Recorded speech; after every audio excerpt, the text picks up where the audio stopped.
अस्सलाम वालेकुम and welcome back to my channel. तो जी आज हम पढ़ेंगे थोड़ा बहुत फ़िलासफ़ी के बारे में कि फ़िलासफ़ी हमारे पास बेसिकली है क्या। फ़िलासफ़ी जो है हमारे पास एक ग्रीक वर्ड है जिसमें फ़िलो मीन्स हमारे पास लव आ जाता है और सोफ़ी मीन्स विजडम। तो it is called love of wisdom. So it was given by the Pythagoras in 6th century BC and अगर हम इसको डिफ़ाइन करें तो it means an activity people undertake when they seek to understand fundamental truths about themselves, the world they live in, and the relationship between them and the world. मतलब कि जो भी activities हैं, जो भी हम किसी चीज़ को अंडरस्टैंड करने के लिए या फिर ट्रूथ्स को देखने के लिए जो हमारे पास वर्ल्ड है और उसके रिलेशनशिप्स हैं, ये हमारे पास एक फ़िलासफ़ी है। अगर हम बात करें तो फ़िलासफ़ी हमारे पास सब कुछ है, मतलब किसी भी चीज़ का। अगर हम ये कहें कि फ़िलासफ़ी क्या है तो ये सेंटेंस भी हमारे पास जो है एक फ़िलासफ़ी है कि फ़िलासफ़ी व्हाट इज़ फ़िलासफ़ी। और उसके अलावा अगर हम किसी भी बात पर क्वेश्चन करते हैं तो that comes under the philosophy. और द सेकंड थिंग इज़ कि हमारे पास फ़िलासफ़र्स कौन होते हैं। फ़िलासफ़र्स ना हमारे पास सिर्फ फ़िलासफ़ी को मानने वाले होते हैं, but those who are engage in asking, answering and arguing on life basic questions. मतलब जो ज़िंदगी के बेसिक क्वेश्चन हैं कि ज़िंदगी क्या है, हम दुनिया में क्यों आए, हमें क्यों पैदा किया, ये इन क्वेश्चंस पे या किसी भी चीज़ पे क्वेश्चन करने वाले, उनको आर्ग्यू करने वाले और उन क्वेश्चंस के आंसर्स निकालने वाले जो हैं वो हमारे पास फ़िलासफ़र्स होते हैं। मेजर एरियाज़ की बात करें तो हमारे पास 4 मेजर एरियाज़ हैं फ़िलासफ़ी के। First of all that is metaphysics, that nature of reality, what exist in the world, what it is like and how it is order. उस चीज़ को पढ़ना कि ये रियलिटी क्या है और इस दुनिया में क्या एग्जिस्ट करता है, वो किस तरह एग्जिस्ट करता है और वो किस ऑर्डर में एग्जिस्ट करता है, दैट इज़ कॉल्ड मेटाफिज़िक्स। इसमें हमारे पास और भी चीज़ें आ जाती हैं, including what sort of entities exist, what the world and it's constituents made of, how objects और इवेंट्स माइट कॉज और एक्सप्लेन ईच अदर। ठीक है, इसमें हमारे पास चंद क्वेश्चंस भी आ जाएंगे, वो इस तरह के क्वेश्चंस होंगे, आप पढ़ सकते हैं। और उसके बाद एपिस्टेमोलॉजी की अगर हम बात करें तो ये है कि what we can know about the world and how, मतलब हमारे पास नॉलेज जो है वो होनी चाहिए और उसका एविडेंस कि ये क्यों है और उसकी जस्टिफिकेशन भी हमारे पास होनी चाहिए। Third one is ethics, what we should do and what would be best to do. मतलब दुनिया में हमें क्या करना चाहिए और क्या चीज़ बेस्ट है करने के लिए, वो हमारे पास एथिक्स में आ जाएगी। और लॉजिक डिफाइंस इट सेल्फ कि द स्टडी ऑफ आर्ग्यूमेंट्स और the reasoning is called as logic. The nature and the structure of arguments और लॉजिक जो है इसको हमें फ़िलासफ़ी का हार्ट कहा जाता है। उसके बाद अगर हम आगे बात करते हैं तो हमारे पास हिस्ट्री ऑफ फ़िलासफ़ी आ जाती है। हिस्ट्री ऑफ फ़िलासफ़ी में हम जो है ज़्यादा डिस्कशन नहीं करेंगे। इसमें हम हिस्ट्री जो है हमारे पास फ़िलासफ़ी की स्टार्ट होती है ग्रीक से, जो कि 5th सेंचुरी BC से हमारे पास है। और इसमें जो मेजर फिगर्स हैं वो हमारे पास Socrates, Plato, Aristotle, Descartes, Rousseau, Kant, Nietzsche, Marx, Mill और सार्टर हैं। सोक्रेट्स से शुरू करें तो सोक्रेट्स जो है वो हमेशा बात करता है जी सोसाइटी की वेलबींग पर, not of the individual.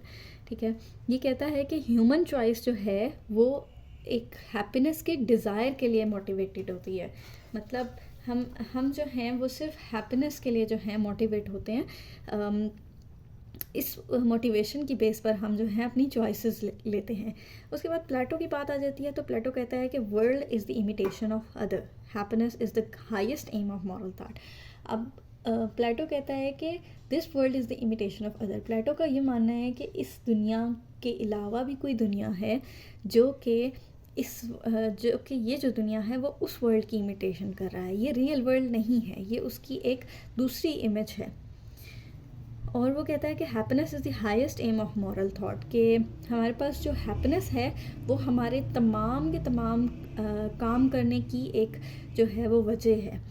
Aristotle की बात करें तो एरिस्टोटल कहता है there must be an unchanging being that is the source of all other beings. Aristotle का ये मानना है कि गॉड को तो मानता है लेकिन वो ये बात कर रहा है कि एक ऐसी सोर्स मौजूद है कि जो कि खुद तो चेंज नहीं होती लेकिन वो तमाम दुनिया को चलाने के लिए वहाँ पे मौजूद है।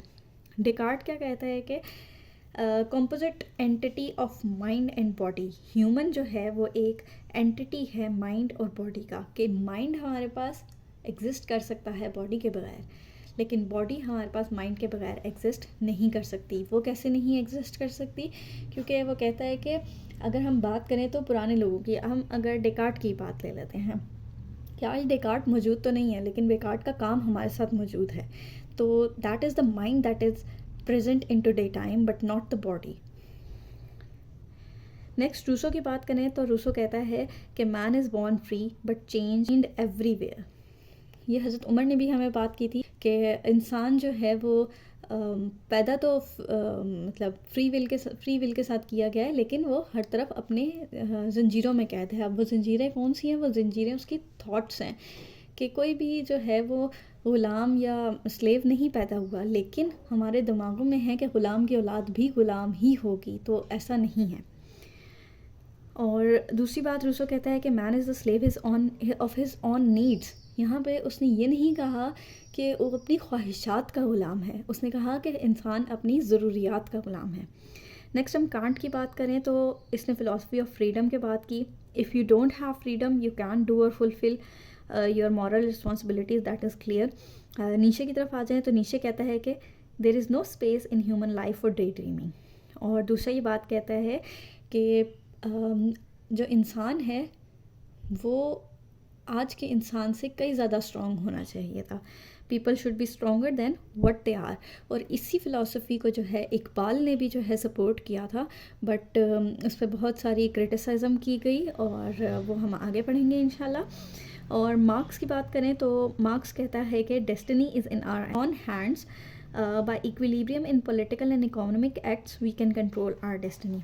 मतलब अपनी ज़िंदगी में अगर हम इक्विलिब्रियम के साथ चलेंगे तो जो डेस्टिनी है वो हमारे अपने हाथों में है, हम उसको कंट्रोल कर सकते हैं। मिल की बात करते हैं तो मिल कहता है कि मिल जो है वो यूटिलिटेरियनिज़म में बिलीव करता है। यूटिलिटेरियनिज़म क्या है कि इसमें मानना होता है लोगों का कि जो चीज़ें इंसान को खुशी की तरफ ले जाती हैं they are right, and those who are the reverse of happiness they are wrong. और सार्टर की बात करें हम एंड पे तो ही सपोर्ट्स एग्जिस्टेंशियलिज्म, जिसमें कहते हैं कि एग्जिस्टेंस प्रीसीड्स एसेंस, कि मतलब पहले इंसान आता है और फिर उसकी जो है एसेंस आती है दुनिया में। और he denied God, all is done to be by humans. इसने खुदा को नहीं माना, ना कोई एंटिटी को माना। इसने कहा कि जो कुछ भी है इंसान खुद बनाता है, अपनी तकदीर इंसान खुद लिखता है, कि एग्जिस्टेंस के बाद उसका एसेंस आता है। तो आज के लिए इतना ही, और नेक्स्ट वीडियो में जो है हम इकबाल की फ़िलासफ़ी पर बात करेंगे, जो कि हमारे पास मेजर है खुदी का कॉन्सेप्ट। तो नेक्स्ट वीडियो तक के लिए अल्लाह हाफ़िज़।